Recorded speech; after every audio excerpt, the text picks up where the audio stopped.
Donc non, c'est pas un miroir en fait, c'est le système patriarcal qui crée de la réaction et c'est plutôt sain comme réaction d'ailleurs, je pense quoi. Oui, En oui, plus ben, là, on est entièrement deux hommes d'accord. blancs à en parler, tu vois. On n'est pas les mieux placés pour en parler en plus. Mais le truc c'est que justement en tant que je pense homme blanc, cis hétéro, tout ce que tu veux, bah la seule solution, la seule position rationnelle, c'est la position la plus radicale pour le féminisme. Enfin, je pense.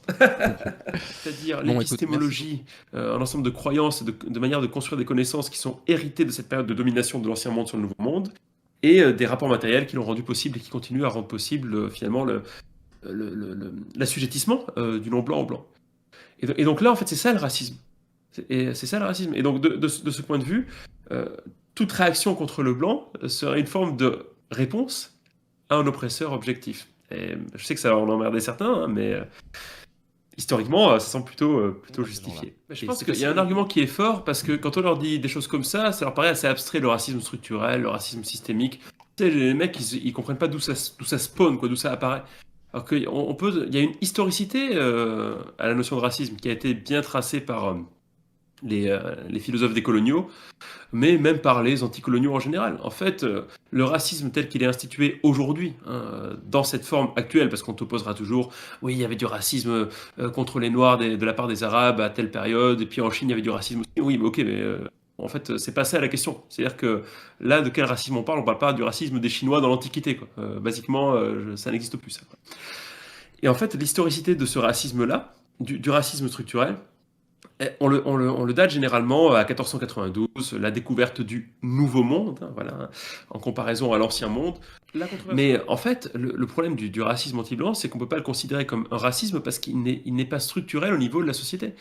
Il n'est pas, il n'est pas consubstantiel de la société capitaliste. Le racisme est consubstantiel du capitalisme. C'est grâce au racisme qu'on a pu avoir l'accumulation primitive du capital, c'est grâce au racisme et aux institutions racistes que le capitalisme européen blanc a pu déployer ses forces productives. Donc, tant qu'il n'y a pas de preuves, ça n'existe pas, quoi. Et donc, ce sera jamais la même chose, en fait, parce que le blanc n'est pas contre le faciès, il n'y a pas de loi anti-immigration contre le blanc. Le blanc ne souffre pas de racisme à l'échelle de l'État, le blanc ne souffre pas de racisme au niveau de la police, le blanc ne souffre pas de racisme à l'embauche. Alors que si, le non-blanc souffre justement de racisme à l'embauche face à la police, de racisme national avec la loi qui a été votée, là par exemple la loi contre l'immigration qui est une loi raciste, tellement évidente. Ok.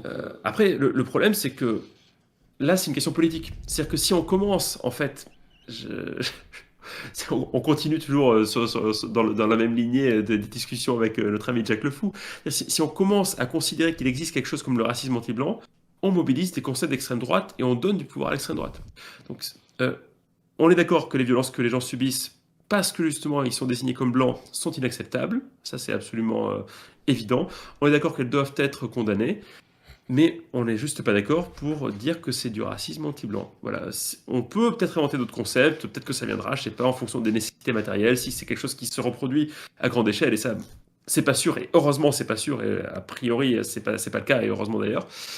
Voilà, donc on n'est pas contre vous, mais c'est juste que là le combat est politique, et si on veut pas donner du grain à moudre à l'extrême droite, ou si on veut pas faire devenir des petits confus, on peut pas concéder ça en fait, on peut pas concéder l'existence de racisme anti-blanc qui de fait n'existe pas. Bon, écoute, merci beaucoup, Doumit. Moi, ça me fait toujours du bien, même si je parle très souvent de ça, hein, de casser cette idée qu'il y aurait un sexisme anti-homme. Je suis très content qu'on ait pu l'entendre de ta propre bouche.